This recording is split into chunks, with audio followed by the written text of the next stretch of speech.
"You're not dying, Emily, but I'm leaving anyway." That was the last thing her husband, Jack, said before walking out of the hospital room. Emily's fingers trembled as they tried to hold on to the warmth of his hand, but he had already pulled away. She blinked slowly, confused. The four in her arm dripped slowly. Her lips, dry and cracked, parted to speak, but no words came. She wasn't dying. The doctor said she'd be fine with rest. So, why did it feel like her entire world had just stopped breathing? She stared at the doorway, frozen. The man she had loved for 7 years just walked away like she meant nothing. He didn't even turn back. No hug. No kiss. No tears. Just silence. Earlier that day, the morning light had crept into her hospital room like a shy child. Emily had been in pain, recovering from a minor surgery. Nothing life-threatening, but serious enough to keep her there for 2 nights. Jack hadn't visited once. But today he came in, dressed sharply, like he was headed to some fancy place. His navy blue suit was crisp, his cologne heavy like he was trying too hard to cover guilt. And he didn't come alone. He brought divorce papers. "Sign these," Jack said, placing the documents on the side table like they were some takeout menu. "It's best for both of us." Emily blinked. "What?" "I've been seeing someone else. Her name is Monica. We've been together for 6 months now," he said coldly. Emily's heart slammed against her chest. "While I was building the business, Emily," he interrupted. "Let's not do this. You've always been obsessed with work. You forgot how to be a wife." She couldn't believe what she was hearing. She had sacrificed everything. Long nights. Early mornings. She even gave up her dream of publishing a book just to help build their tech startup, Blue Halo Systems, the company she co-founded with him. But now, lying weak in a hospital bed, she was being discarded like she was nothing but a used-up tool. Curiosity loop begins. But here's what Jack didn't know. While he was planning a wedding with his new mistress, something big was happening. Something that would change Emily's life forever. Something that would make him wish he had never walked out that door. And the first sign of that, a mysterious email sitting quietly in Emily's inbox. From a company called Zenith Capital. Subject, confidential, investment approval, $20 billion valuation. Back to the present. Emily stared at the email with tired eyes, unsure if it was real. She had pitched her AI project months ago, alone in silence, while Jack laughed it off as a side hustle. But now a global firm had reviewed her work. They weren't just interested. They had approved her. $20 billion. Emily pressed the back of her head to the pillow, tears slipping from her eyes. Not from pain, but from shock. From rage. From something deeper than both. Jack had left just minutes before. If only he had stayed, just 10 minutes more. But now, he would never know what he had walked away from. Not yet. Flashback. The making of the betrayal. Just 3 months ago, Emily was deep into coding late at night. While Jack partied with clients, she stayed up, working on the very algorithm that now had billionaires knocking at her digital door. She had begged him to help test it. To believe in her. He scoffed. "Who's gonna trust a woman with that kind of tech?" he'd said. Those words, like broken glass, had never left her. She had gone quiet after that. But inside she burned. Every sleepless night, she poured into her dream in silence. Every insult from Jack, she turned into fuel. And now the world saw her. A $20 billion tech genius, lying alone in a hospital bed. Back to present, hospital room. The nurse came in. "You okay, Ms. Emily?" Emily wiped her tears and gave a faint smile. "Can you pass me my laptop?" The nurse blinked. "You need rest." "No," Emily said firmly, her voice stronger than it had been in days. "I need to close a deal." With shaky hands, she clicked open the email and hit reply. "Thank you for believing in me. Let's make history." Meanwhile, Jack was at a beach resort. Champagne. Laughter. Monica in a white sundress. They were planning the wedding already. "She'll be fine," he muttered to Monica. "Emily always bounces back." Monica giggled. "Well, not anymore. You're mine now." Jack smiled, but something gnawed at the back of his mind. A small itch. Like he'd just lost something important. He had no idea. Here's the part no one saw coming. The deal Emily just signed. It made her the richest female tech founder in the country. But she didn't go to the press. She didn't call Jack. She just waited. Because revenge tastes better when it's silent. Jack had it all, a new bride, a fresh start. Until the breaking news headline made him drop his champagne glass. The champagne glass slipped from Jack's fingers, shattering across the marble floor. On the giant hotel screen behind him, a news anchor smiled brightly under the breaking news banner. Meet Emily Dawson, the $20 billion tech queen who just took Silicon Valley by storm. For a moment, Jack forgot how to breathe. He stood still in his tuxedo, mouth open, while guests buzzed around him in slow motion.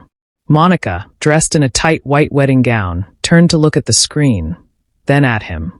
"Jack," she said, her voice low and cautious. "Is that your Emily?" His stomach twisted. Yes, that was his Emily. His wife. Well, soon-to-be ex-wife. The same woman he left in a hospital bed like trash. The same woman he thought would crumble without him. And now? She was all over the news. 1 hour earlier, Emily sat on her living room couch, wrapped in a gray hoodie, still pale from the hospital but sharper than ever. Her phone buzzed non-stop. Investors, reporters, friends who had ignored her for years. Everyone wanted a piece of her. Her email inbox had hit over 9,000 unread messages. The deal with Zenith Capital had officially been announced this morning. Her company, Blue Halo Systems, once mocked by Jack, was now America's fastest-growing AI platform. Projected to replace outdated corporate security networks across 14 countries. $20 billion. And she hadn't even left her house yet. Back at the resort, guests whispered, "Didn't she co-found that company with her husband? Wasn't he cheating on her with the bride? I thought she was in the hospital. Jack left her? Now he looks like the fool." Jack's face burned red. He grabbed his phone and rushed outside, Monica chasing him. "Jack, what the hell is going on? You told me she was broke. You said the company wasn't even hers." "I thought it wasn't." Jack snapped, pressing his phone against his ear. He called Emily. It rang twice, then voicemail. He called again. Same thing. The third time, the line went dead. Emily had blocked him. Monica's hands shook. "You lied to me. You said she couldn't even code without you." Jack turned to her, his voice cracking. She must have finished it on her own. That algorithm was a side project. I didn't think she'd. You left her for me, and now you're crying over her money?" Jack's eyes flared. "It's our company. I helped build it." But in truth, he hadn't. Not really. While Emily coded late at night, Jack was busy chasing parties, fake meetings, and Monica. He'd slowly backed out of the business, leaving the bulk of the work to her. Now she had taken it and turned it into gold. Alone. Flashback. 2 weeks before the breakup.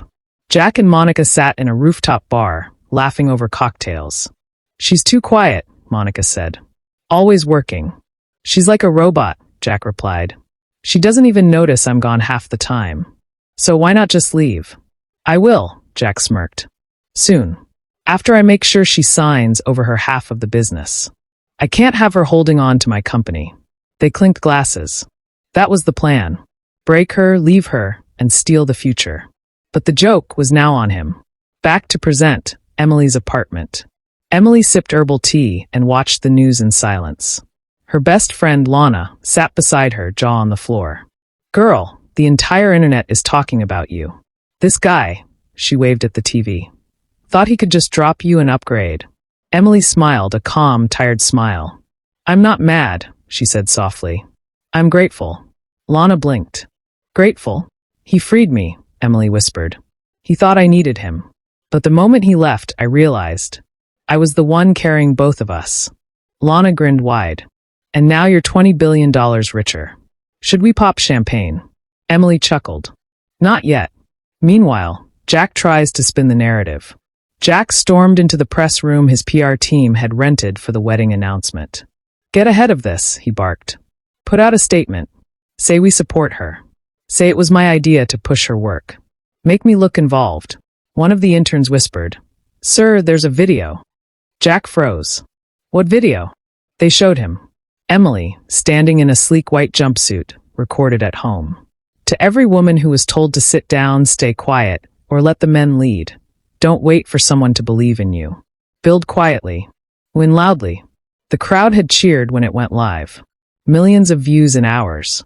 Jack felt sick. He had underestimated her. The wedding ends. Monica was done. She ripped off her veil and tossed it to the ground. "You told me she was nothing, Jack," she screamed in front of the guests. "Turns out you're the nothing." She stormed out. Jack, humiliated, dropped into a chair, sweat beading down his forehead. For the first time in years, he was alone. Emily's plan? Silence. No revenge posts. No public attacks. Just quiet power. She changed her number. She hired lawyers to officially remove Jack from every inch of Blue Halo systems. She requested a private security team. She hired Monica's ex-best friend to lead her new media team. She moved into a penthouse overlooking the same city skyline Jack once claimed he would own. And she smiled. 3 days later, Jack received an official legal document. It wasn't about the divorce. It was a cease and desist order. Emily was suing him for intellectual property theft.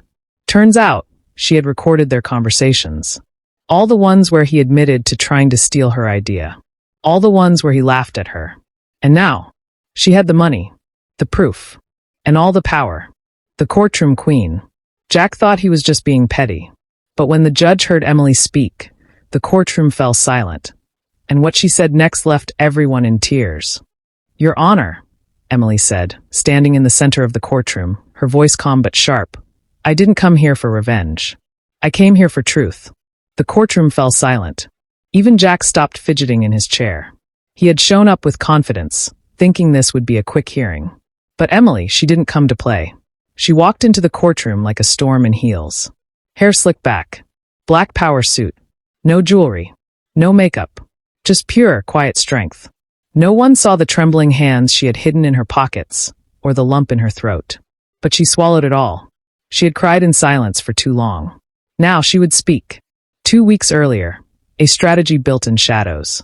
Emily sat with her lawyer, a woman named Naomi Westbrook, known in the industry as the Iron Rose. "You don't just want the divorce," Naomi said, scanning the files. "You want to destroy his credibility." "I want the truth documented," Emily replied. "I want the court to hear how he tried to erase me from my own company." She slid over a flash drive. "He said it all. I recorded everything. I never meant to use it, but he forced my hand." Naomi plugged it in and listened. Jack's voice echoed through the speakers. "Once she signs over her half, I'll ghost her. That company will be mine. She's too emotional to lead. She just codes. I run the real deals. Once I marry Monica, we'll rebrand everything under my name." Naomi's eyes narrowed.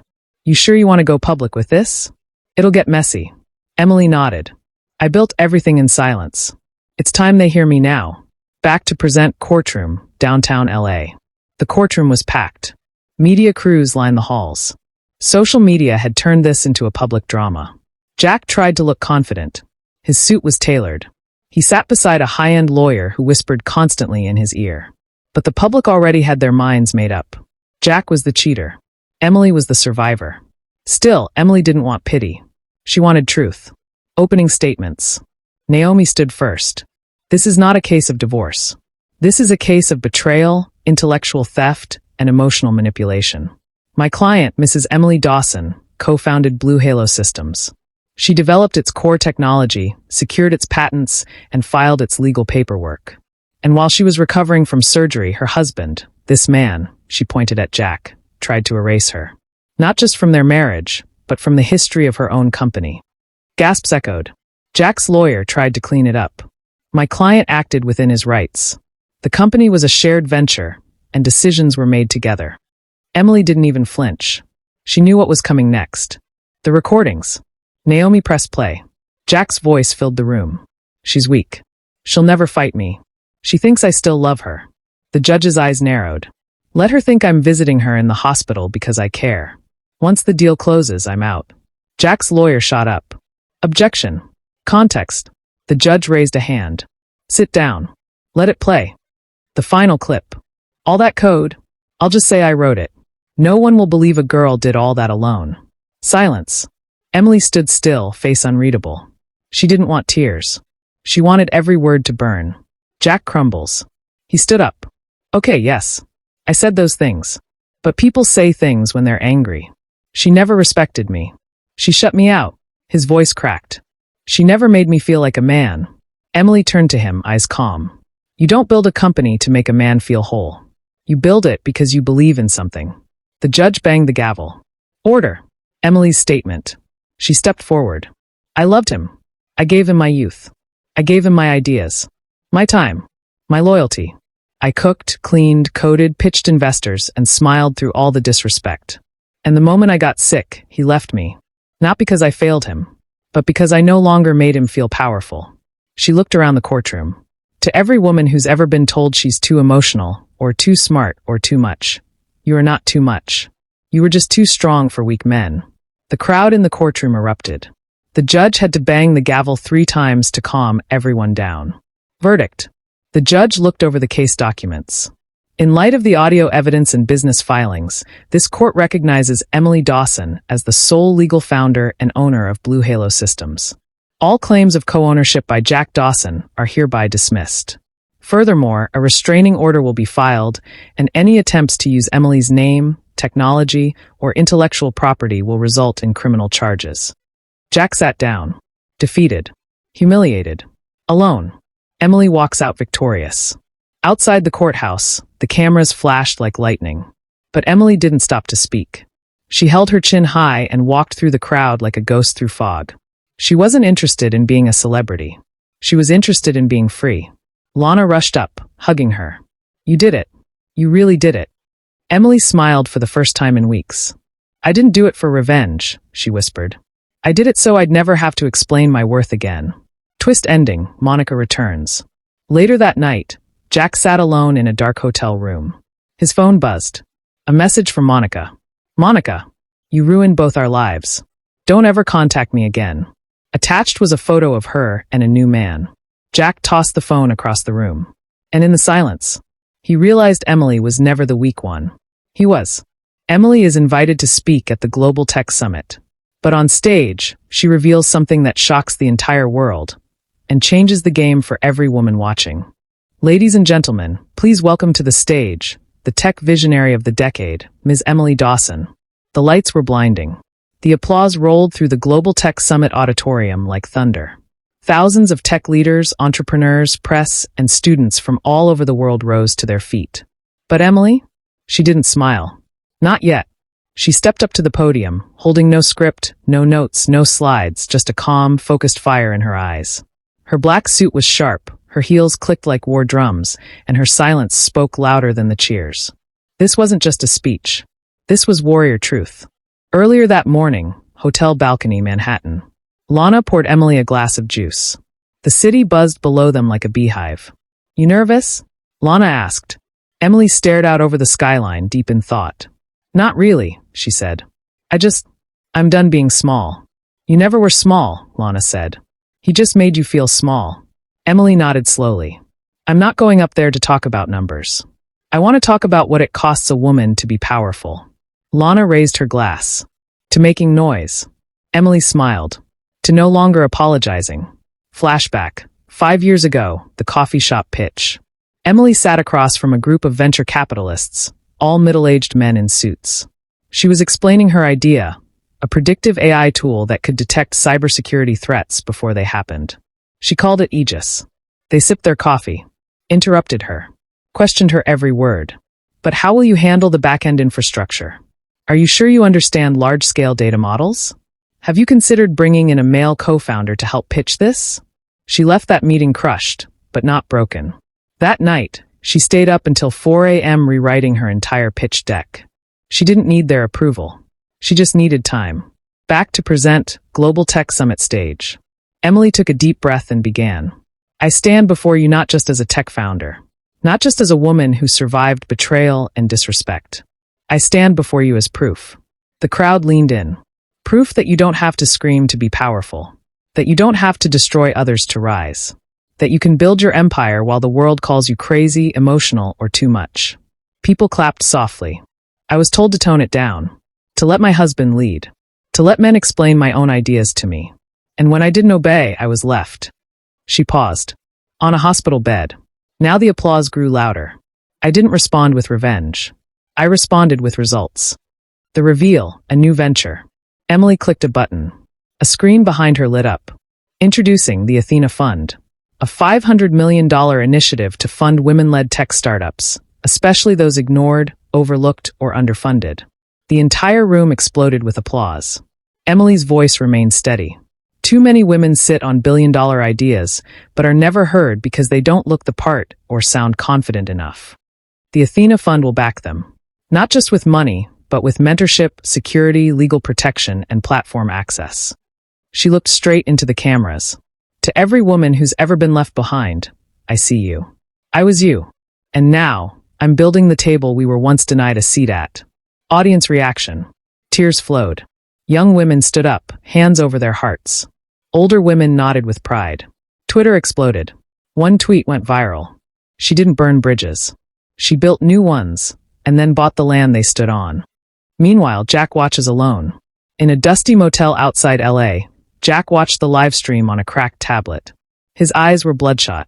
His fingers clenched a cigarette that had long gone out. "She's everywhere now," he whispered. His old phone buzzed. A friend sent him a screenshot of Emily on stage beside Oprah, shaking hands. Another buzz, Forbes magazine cover. Then time. And then a message from his old lawyer.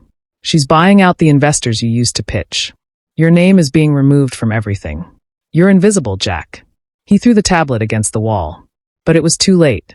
She had become untouchable. Backstage, after the speech, Emily sat in the dressing room. Alone. Breathing deep. She had held it together for 35 minutes straight. Now the tears came. Not of pain, but of release. Everything she had swallowed for years, every insult, every betrayal, every moment she doubted herself, was gone. Lana entered and hugged her tight. "That was history," Lana whispered. "No," Emily said, wiping her face. "That was healing. Twist ending. The message that changed everything." Emily's assistant walked in, holding her phone. "There's a message you need to see." Emily took it. It was an email. From someone unexpected. Subject: "Forgive me. From Jack Dawson." She stared at it. Didn't open it. She deleted it. Then she turned to Lana. "Let's go meet the next generation of tech queens." Emily visits a small coding school in Chicago and meets a quiet 16-year-old girl in a red hoodie who reminds her of herself, until she learns the heartbreaking truth behind the girl's silence. "I don't want money. I just want someone to believe I'm not invisible." Those words didn't come from a grown woman or a polished startup founder. They came from a 16-year-old girl, wearing a faded red hoodie, eyes down, voice barely above a whisper. Emily froze when she heard them. Because just like that, she was 16 again. Alone. Undervalued. Ignored. But full of quiet brilliance. And here was this girl, this mirror from her past, sitting across from her with shaking hands, holding a laptop covered in duct tape. This wasn't just another visit. This wasn't just charity. This was purpose. One day earlier, Chicago, South Side. Emily arrived at a small urban tech school called Future Minds Code Center. No security team. No press. No makeup artists. Just her, a black coat, sneakers, and a soft heart ready to listen. She had chosen to partner with this local community program through her new Athena Fund to find raw, overlooked talent from neighborhoods like the one she grew up in. Kids who weren't born into wealth or Ivy League connections. Kids like her. Principal Jameson, a kind woman in her late 50s, greeted Emily at the front desk. "We're honored to have you here," she said. "They've seen your speech. They're calling you the Queen of Code." Emily laughed. "Let's not start with royalty. I just want to meet the kids." But as she walked through the small classrooms, something strange happened. Almost all the kids lit up. Except one. A girl in the back. Hood over her head. Laptop open. Eyes on the screen. No smile. No eye contact. Just stillness. Later that day, in the computer lab, Emily watched as students showed her their projects, games, websites, even beginner apps. But she kept glancing back at the girl in red. Finally, she asked, "What's her name?" "Kayla," Principal Jameson whispered. "She's different." "What do you mean?" "She never talks. Been through a lot. Mother passed. Father's in and out of trouble. But she's brilliant. Probably the smartest coder here." Emily's eyes softened. "She reminds me of someone. A quiet encounter." Emily sat next to Kayla, careful not to startle her. "Mind if I sit here?" she asked gently. Kayla shrugged, still typing. Emily noticed the code on her screen. It wasn't beginner level. It was advanced, like college-level machine learning scripts. You wrote this? Kayla nodded once. Emily leaned in. I couldn't write code like this at 16. That's impressive. Kayla didn't look up. Emily hesitated, then spoke softly. I know what it's like to be quiet. To feel like if you speak up, no one's really listening anyway. Kayla's hands paused. But I also know, Emily continued, that silence doesn't mean you're weak.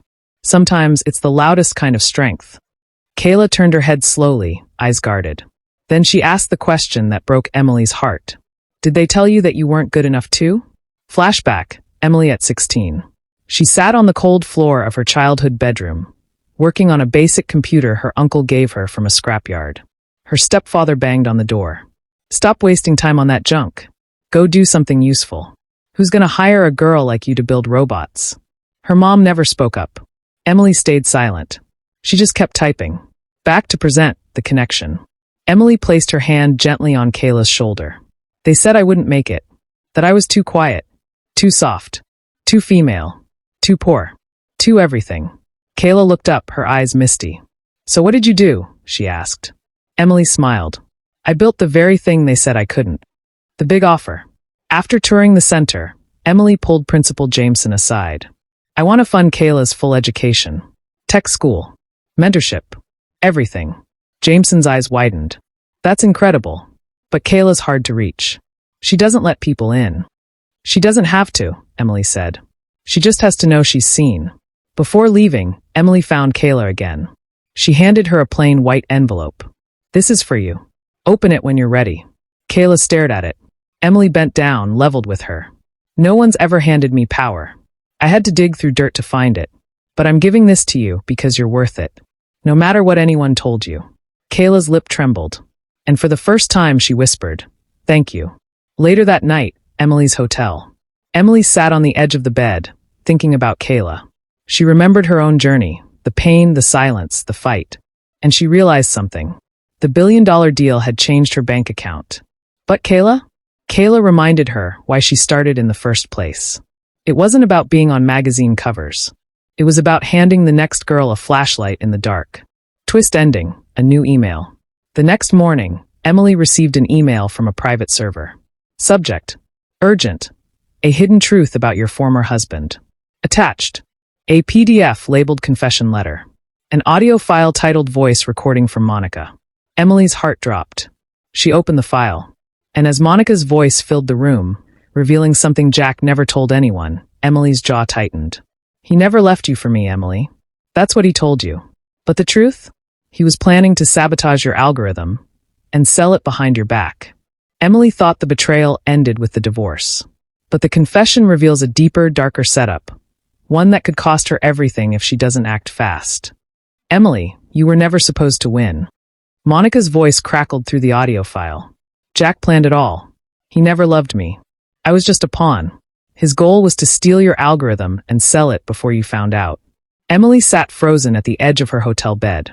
The morning sunlight peeked through the tall Manhattan windows, but she felt ice all over her skin. This wasn't just betrayal. This was theft. Sabotage. A long-played game that had nearly destroyed her life. She hit play again, her hands shaking. He copied your files.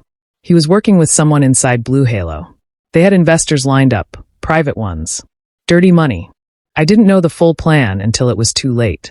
Flashback, 2 months before the breakup.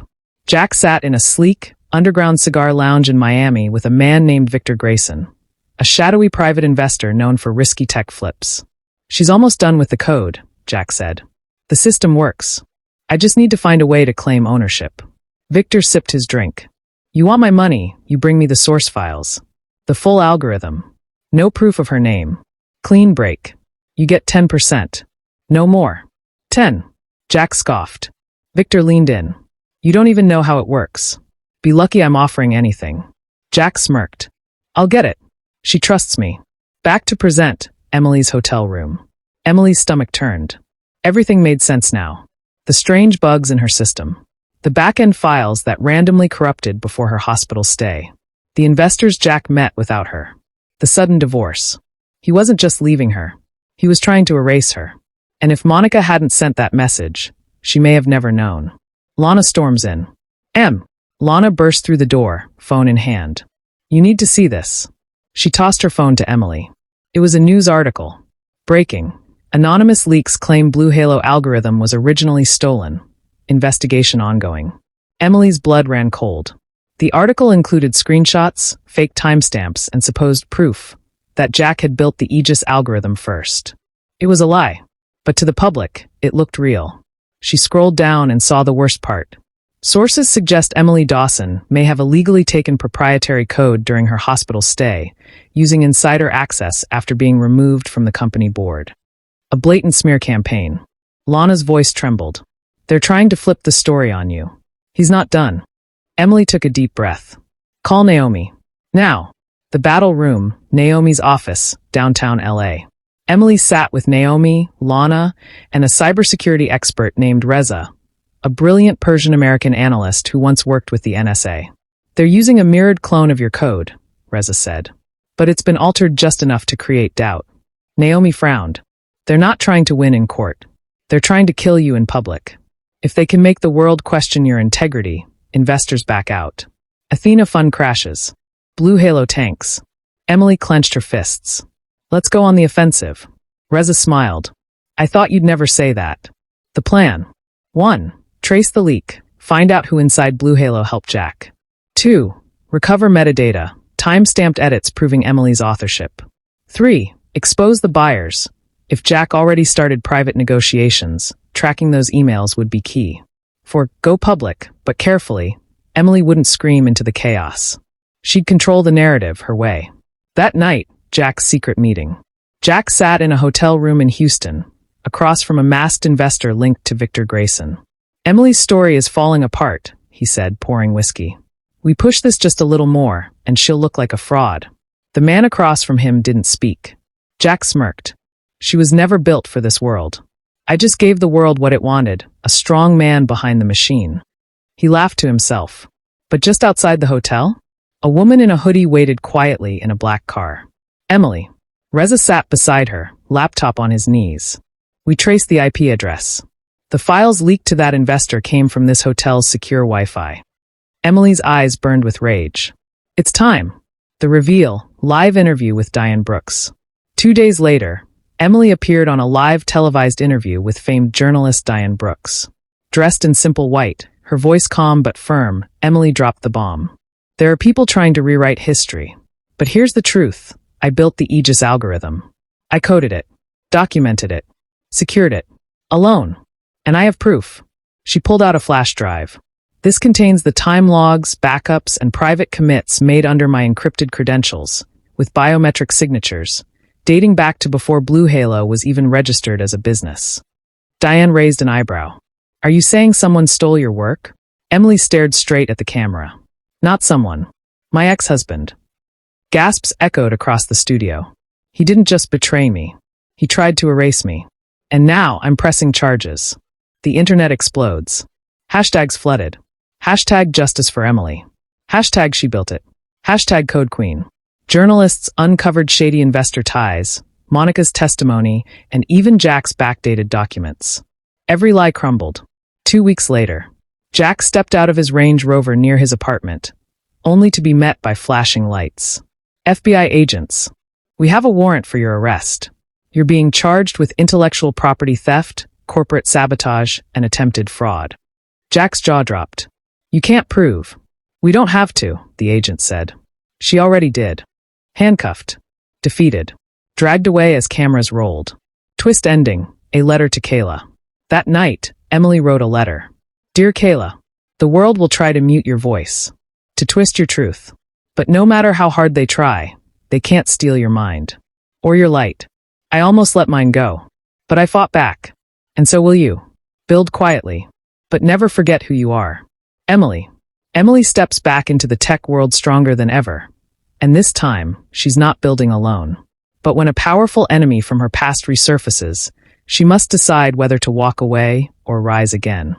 You can take her name off the boardroom door, but not off history. Tech Weekly. The headlines were everywhere. Emily Dawson wins $20 billionaire lawsuit. Ex-husband convicted in fraud scandal. The mother who beats the system. But Emily didn't care for headlines anymore. What mattered was walking into her new office with her daughter by her side. Athena reborn, 6 months later. High above Manhattan, the sun spilled through the floor-to-ceiling glass windows of Athena Ventures. Emily stepped inside the boardroom where her new executive team waited. A diverse mix of women, men, young visionaries, and seasoned warriors. Some were Ivy League trained. Some came from nothing. Every single one had been underestimated somewhere. Lana stood at her side as COO. Naomi joined as chief counsel. Reza headed digital security. The room fell silent as Emily took her seat at the head of the table. She smiled. "I didn't build Athena to fight Jack," she began. "I built it so the next Emily doesn't have to." Flashback, 5 years ago. Emily had once pitched her Aegis algorithm to 5 venture capitalists. Each one asked the same question. "But who helped you write this? Who's the real tech mind behind it?" No matter how prepared she came, no one believed it was hers. Until now. Now they all called her. Begged her. But she didn't answer. Emily's mission now? Empower the underestimated. Fund the unseen. And disrupt the very system that tried to erase her.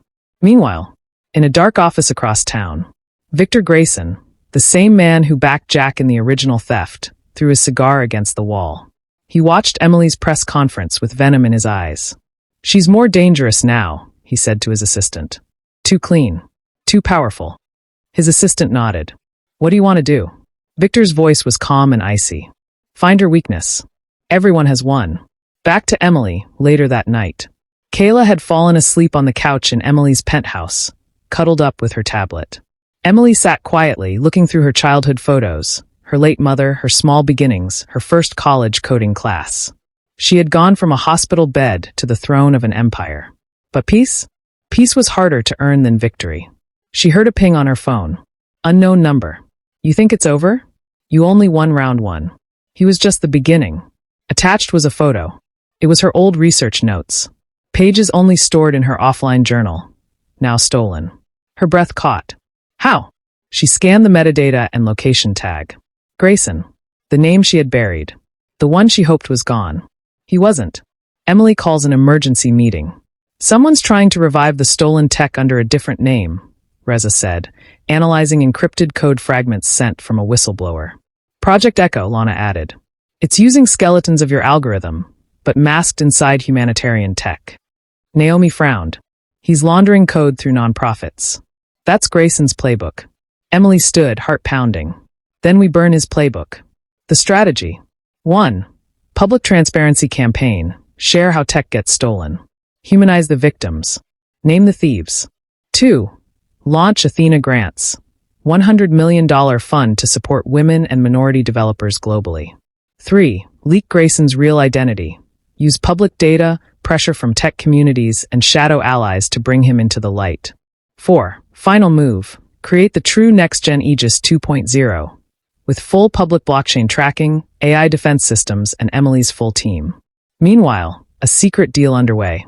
Grayson met with 3 international investors. "Emily thinks this is about revenge," he said, sipping aged scotch. "It's not. It's about legacy. I don't want to erase her." He smiled. "I want to own her future." Kayla's question that changes everything. Later, at home, Kayla looked up from her coloring book and asked, "Mommy, why do people try to steal your work?" Emily looked at her innocent eyes. "Because some people don't want to work hard. They want shortcuts." Kayla blinked. "But you didn't take shortcuts." Emily knelt beside her. "No, baby. And that's why they'll never win." Emily walks onto the TEDx stage. She's no longer just a coder. She's a leader. She opens her speech with a smile. "A lot of people tried to write my story for me. But I learned something powerful." She looks directly into the camera. "The pen belongs to me now." The audience erupts into applause. As Emily builds the most transparent AI platform in the world, a secret from her past reemerges. One she buried long before Jack, long before Blue Halo. And this time it's personal. She thought the worst was over. But the shadows were just beginning to move. It was 2:37 a.m. when Emily sat upright in bed, drenched in sweat. She had the dream again. Not of Jack. Not of the betrayal. But of her father, a man she hadn't seen since she was 13. In the dream, he stood at the edge of a cornfield in Georgia, his back turned, repeating the same words. "Don't trust them. Don't sign it." She hadn't spoken of him in years. She buried those memories with her childhood.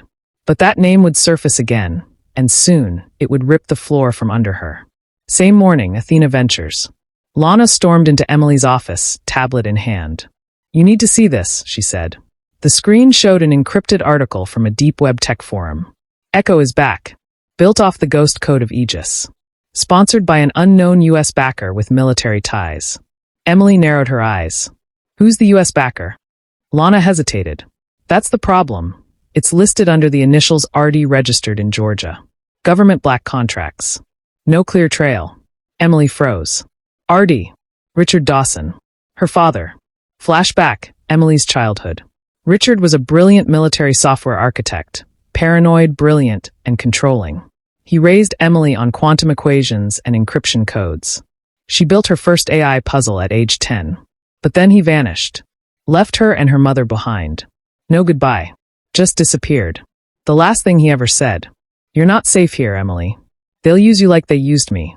Ow, 25 years later, was he back? And was he the one behind Project Echo? The investigation begins. Naomi dug into classified defense logs. Reza hacked dark contract trails. Lana reached out to a contact at the NSA. What they uncovered shattered everything Emily thought she knew. Project Echo wasn't just about stealing her code. It was part of a private defense intelligence project codenamed Helios. The program was designed to monitor mass civilian behavior, using AI to predict protests, uprisings, and economic collapses. It wasn't about safety. It was about control. And at the center of the tech tree, her original Aegis design. Emily confronts her past. She booked a flight to Atlanta, the last place she saw him. Before she left, she told Kayla, "Mommy has to find out who's really pulling the strings. And I promise, I'll come back stronger."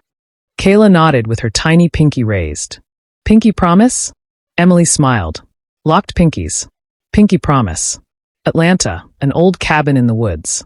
It looked abandoned. Overgrown. Rusted mailbox. No tire tracks. But Emily knew better. Her father was a ghost in the system. If he didn't want to be found, he wouldn't be. She knocked on the door once. Then again. Nothing. She turned to leave. Then heard it, the metallic click of a rifle behind her. "Move one more step, and I'll drop you where you stand," said a voice like gravel. She didn't flinch. "I'm not here to hurt you, Dad." A pause. Then silence. Then the door creaked open. Father and daughter, the reunion. He looked older. Beard gray. Eyes tired. But the intensity? Still alive. "You shouldn't have come," he said. "You're building something off my code," she replied. "You owe me an answer." Richard sighed. "They took everything from me, Emily. My work. My patents. My life. So I gave them what they wanted, but twisted. Your code gave me a second chance." Emily's hands trembled. "You turned it into a weapon." "No," he snapped. "They did. I built a shield. They turned it into a cage. Just like they'll do to you if you don't walk away." A revelation. Emily learned that Jack's betrayal was not a coincidence.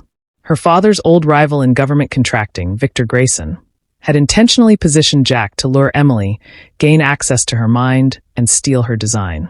It was all planned. The marriage. The betrayal. Even the hospital abandonment. Grayson had played all of them. And Jack. He was just a well-paid pawn. Emily's vision blurred with rage. A decision. "I'm going public," Emily said. Richard slammed his fist on the table. "You'll be dead in a week. Then I'll die fighting for the truth." Back in New York, the beginning of battle. Emily returned with a hard drive full of her father's proof, design files, payment trails, and the hidden logs of Echo. She held a press conference. Cameras flashed. The world watched. She exposed not just Grayson, but the entire network of stolen tech, silenced inventors, and government contracts that fed the machine. The story spread like wildfire. She wasn't just a coder anymore. She was a whistleblower. A revolution starter. But Grayson, he wasn't done yet. That night, Emily received a package. No sender. Just a black envelope. Inside, a single photo of Kayla, playing outside her school. And a note. "You just made it personal." The lioness strikes back. After the threat against her daughter, Emily decides it's time to stop defending and start destroying. But in a world built on secrets, the cost of truth may be blood. She tried to play by the rules. But when they came for her child, all bets were off. Emily held the photo of Kayla for a long, frozen minute. Her mind blurred everything around her. The room. The air. Even Lana's panicked voice. Only one thought cut through. They threatened my daughter. That was their final mistake. They didn't realize that Emily wasn't that broken girl from the hospital bed anymore. She was reborn. And now, she was a lioness protecting her cub. The battle room is activated. She called Naomi. She summoned Reza. And Lana was already booting up their private war servers. Athena Ventures transformed overnight from a startup hub to a full-blown digital battle room. Walls lit up with threat maps. Encrypted lines buzzed with chatter. AI tools ran predictive behavior on Grayson's next moves. This wasn't about lawsuits anymore. This was battleground. Emily's eyes didn't blink once in 6 hours. Grayson wants a battle, she said. We're going to give him one, with a twist he'll never forget. The Counterstrike, Project Revolt. Emily activated a buried subroutine from her original Aegis code, something she'd never shared with any team or investor. Codename Revolt. It was a decentralized AI protocol designed to infect, expose, and broadcast any surveillance system built from her stolen code. It was a bomb disguised as a mirror. The minute Grayson's men activated Echo to spy on Emily's movements, the mirror flipped, broadcasting their own faces, deals, and locations to hundreds of watchdog journalists. It was beautiful chaos. The public turned against Grayson overnight. Headlines exploded. Whistleblower genius outs billion-dollar spy ring. Pentagon tech leaks tied to secret Mistress marriage scheme. Who is Emily Dawson, and why are men in power afraid of her? Jack begins to crumble. Meanwhile, Jack's new life with Valerie turned sour fast. Since Emily's press explosion, Valerie's social media brand tanked. Sponsors dropped her. Followers labeled her a traitor. She went from luxury influencer to internet villain in a week. Their penthouse in Tribeca became a prison. Jack drank more, yelled more, and one night he shattered a bottle against the wall and screamed. She was just a nerd with a laptop. How the hell is she doing this? Valerie stared back coldly. You didn't just betray her. You underestimated her. The trap is set. Emily had one final piece to play. She learned from her father that Grayson had a secret Swiss account used for government laundering, under the name Northlight Sigma. She baited him with an email from an anonymous investor offering him the only backdoor kill switch to her AI system, for $10 million. He took the bait. The minute Grayson logged into that account, the digital walls collapsed. Emily and her team hacked it in real time, copying every dirty transaction, location, client, and associate tied to Grayson's dark empire. Then she did the unthinkable. She released it all to an independent journalist in Europe with a dead man's switch. If anything happens to me or my daughter, this goes live globally. Immediately. The fall of a tyrant. That night, federal agents raided 4 government buildings. Interpol launched an investigation into international defense crimes. Grayson's private jet was grounded in Munich. Jack was subpoenaed as a co-conspirator. Valerie disappeared. And Emily? She stood on the roof of Athena Ventures, eyes closed, the wind brushing her face as sirens echoed far away. She didn't smile. Not yet. There was still one loose end left. The hospital bed, 1 year later. Emily returned there. To that same bed where she was once left to die. But now she wasn't a victim. She was a symbol. A survivor. A CEO. A mother. A woman who turned betrayal into an empire. She laid a single white rose on the pillow. For every woman who was left behind, and rose again. Then she walked out without looking back. Emily may have taken down Grayson, but not every shadow is gone. A ghost from Jack's past emerges, hungry for revenge. And this time, the price may be everything Emily holds dear. Revenge gave her power, but peace came at a price she never expected to pay. 1 year later, Emily's new life. The skyline of Manhattan looked different now.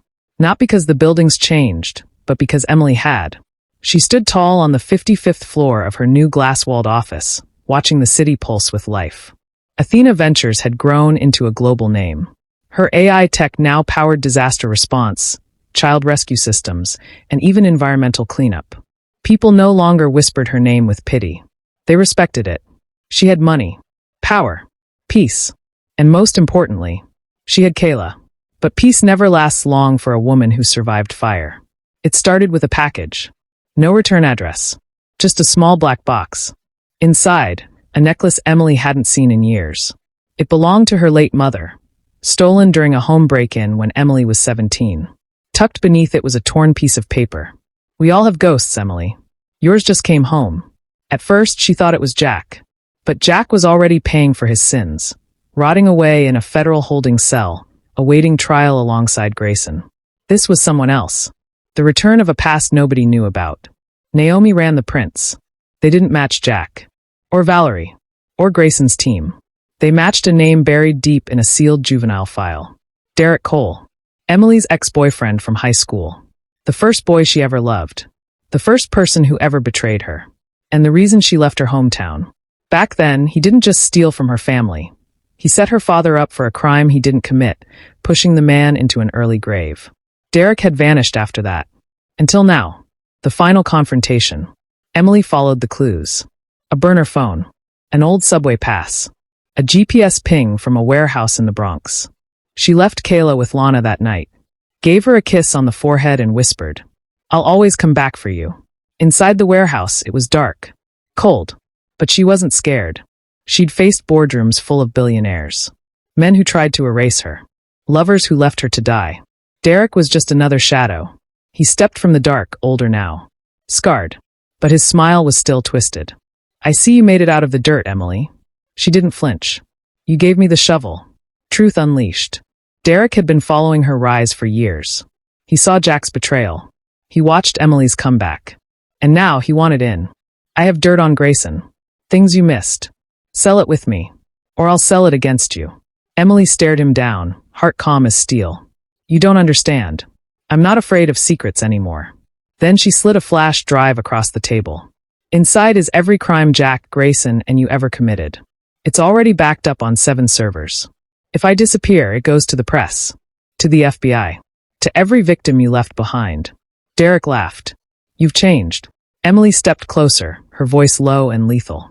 "No, Derek. I just stopped being quiet. The end. Or the beginning." 2 days later, Derek was gone. Vanished. Some say he fled the country. Others say Emily made a quiet deal with the same people who took down Grayson.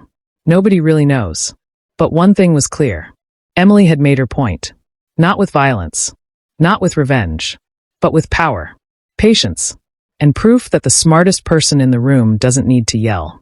Kayla's school play. A soft spring evening.